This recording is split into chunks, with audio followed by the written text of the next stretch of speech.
नमस्कार बंधुरा सुमिर हेसेले आपनादेर सबाइके स्वागत। आशा करी सकले सुस्थ आछेन, भालो आछेन। सामने दोल पूर्णिमा और दोल पूर्णिमाते आमरा बाड़ीते विभिन्न रकम खाबार दाबार बानाई, विभिन्न रकम मिष्टिओ बानाई। आज सेरकमई एकटा मिष्टिर रेसिपि आपनादेर शेयार करब। बानाबो मालपोया। जे पद्धतिते बा जे सठिक माप अनुयायी आमी मालपोयाटा बानिয়েছি সেই অনুযায়ী যদি আপনারাও বাড়িতে মালপোয়াটা বানান তাহলে মালপোয়া হবে সম্পূর্ণ খাস্তা মুচমুচে এবং রসালো। চলুন তাহলে রেসিপিটা দেখে নেওয়া যাক কোন পরিমাপে আমি এই মালপোয়াটা বানিয়েছি। রেসিপিটা ভালো লাগলে অবশ্যই একটা লাইক করতে ভুলবেন না। সম্পূর্ণ রেসিপিটা দেখার অনুরোধ রইল। মেজারিং কাপের 2 কাপ আমি এখানে ময়দা নিয়ে নিয়েছি। আপনারা যে কাপ অনুযায়ী ময়দা নেবেন সেই কাপ অনুযায়ী 2 কাপ সুজি নেবেন। 2 কাপ ময়দা, 2 কাপ সুজি, সাথে নিয়েছি 1/4 কাপ চিনি। যেহেতু আমি এটা চিনি রসে ভেজাবো তাই 1/4 কাপ চিনি ব্যবহার করেছি। দিয়েছি 1/4 কাপ নারকেলের গুঁড়ো, সামান্য নুন স্বাদের ব্যালেন্সের জন্য, আর দেব ভাজা মৌরি গুঁড়ো করে। মৌরিগুলোকে একটুখানি ড্রাই রোস্ট করে নিয়েছি কড়াইতে। তারপর একটা হামাল দিস্তির মধ্যে দিয়ে সেটাকে হালকা করে গুঁড়ো করে নেব। খুব বেশি গুঁড়ো করব না, অল্প অল্প ভাঙা ভাঙা হয়ে যাবে এইরকম রাখবো। এবারে তার থেকে 2 চামচ মৌরি গুঁড়ো এর মধ্যে দিয়ে দেব। মৌরি দিলে খেতে ভীষণ টেস্ট হয় এবং মৌরির দানাগুলো যদি মুখে পড়ে মালপোয়া খাওয়ার সময় তাহলে বেশ ভালো লাগে। মৌরি দিয়ে এবারে সমস্তটাকে মিশিয়ে নিয়ে অল্প অল্প দুধ দিয়ে আমি ব্যাটারটা তৈরি করে নেব।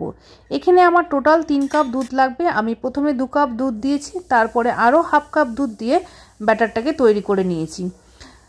সেমি লিকুইড ব্যাটার তৈরি হবে, খুব পাতলাও না আবার খুব মোটাও না। খুব ভালোভাবে ব্যাটারটাকে মিশিয়ে নিতে হবে যাতে সুজিটা খুব ভালোভাবে ময়দার সাথে মিশে যায়, এবং মিশিয়ে নিয়ে আধ ঘন্টা থেকে 1 ঘন্টার মতো রেস্টিংয়ে রেখে দেব যাতে সুজিটা ফুলে যায়।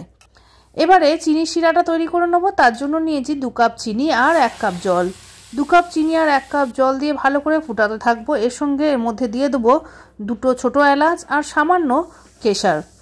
ছোটো এলাচ আর কেশর দিয়ে খুব ভালোভাবে চিনির রসটাকে তৈরি করে নেব। একটু আঠালো টাইপের, মানে একটু চিটচিটে ভাব চলে আসবে, এতটা পর্যন্ত আমি চিনির রসটাকে তৈরি করব। দেখুন চিনিগুলো গুলে গিয়ে ভালোভাবে রসটা গাঢ় হয়ে এসেছে অনেকটা, এবং একটা চিটচিটে ভাব হয়ে এসছে। এই অবস্থায় গ্যাসটাকে আমি অফ করে দিয়ে চিনির রসটাকে আলাদা করে রাখবো। ঠিক এক শিরাও না আবার একদম পাতলাও না, একটু আঠালো টাইপের হতে হবে রসটা। মালপোয়ার ব্যাটারটা রেডি হয়ে গেছে। আমি 45 মিনিটের মতন রেখে দিয়েছিলাম ঢাকা দিয়ে। আবারও ভালো করে মিশিয়ে নিয়েছি বাকি যে দুধটা ছিল সেই দুধটা দিয়ে। দেখুন থিকনেসটা কিন্তু ঠিক এরকম থাকবে। এবারে এদিকে কড়াইতে তেল বসিয়েছি। তেলটা বেশ ভালোভাবে গরম হয়ে গেছে নাকি চেক করে নেওয়ার জন্য সামান্য 2 ফোঁটা ব্যাটার দিয়ে দেখে নিলাম। যদি ফুলে ওঠে তাহলে বুঝবেন যে তেলটাও বেশ পারফেক্ট গরম হয়েছে। এবারে গ্যাসটাকে সিম টু মিডিয়াম করে দিয়ে হাতার সাহায্যে অল্প অল্প করে ব্যাটারটা ঢেলে ছোট ছোট করে মালপোয়া তৈরি করে নেব। সাইজটা আপনারা আপনাদের পছন্দ অনুযায়ী করবেন। গ্যাসটাকে কিন্তু খুব বাড়িয়ে দেবেন না, তাহলে এক পিসটা খুব বেশি ভাজা হয়ে যাবে, আরেক পাটটা কাঁচা থাকবে।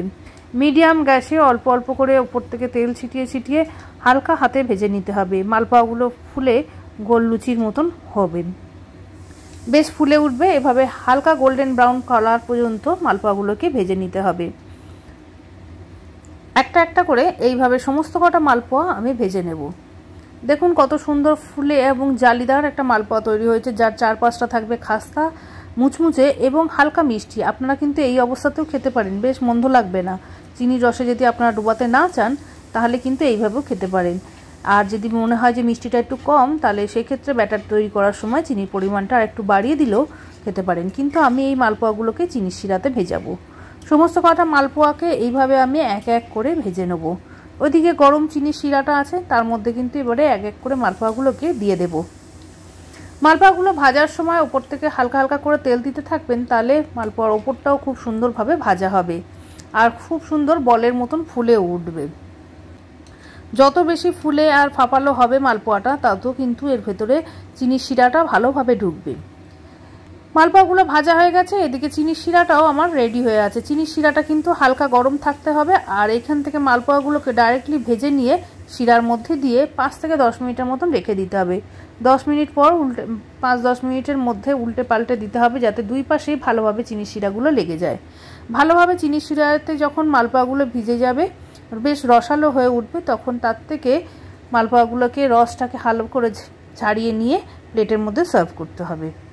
এইভাবে বাড়িতে যদি মালপোয়া বানান দেখবেন খুব সুন্দর সুস্বাদু এবং খাস্তা মুচমুচে এবং রসালো মালপোয়া তৈরি হবে। রেসিপিটা আশা করি সকলের ভালো লেগেছে। ভালো লাগলে অবশ্যই একটা লাইক করতে ভুলবেন না। কমেন্টসের মাধ্যমে জানাবেন যদি বাড়িতে বানিয়ে থাকেন। আর আপনি যদি আমার নতুন বন্ধু হয়ে থাকেন তাহলে চ্যানেলটিকে সাবস্ক্রাইব করে পাশের বেল আইকনটিকে অবশ্যই ক্লিক করে দেবেন এই ধরনের নিত্য নতুন রান্নার রেসিপি পেতে। আজকের মতন এতটাই। পরবর্তী আবারও কোনো রান্না নিয়ে হাজির হব। নমস্কার।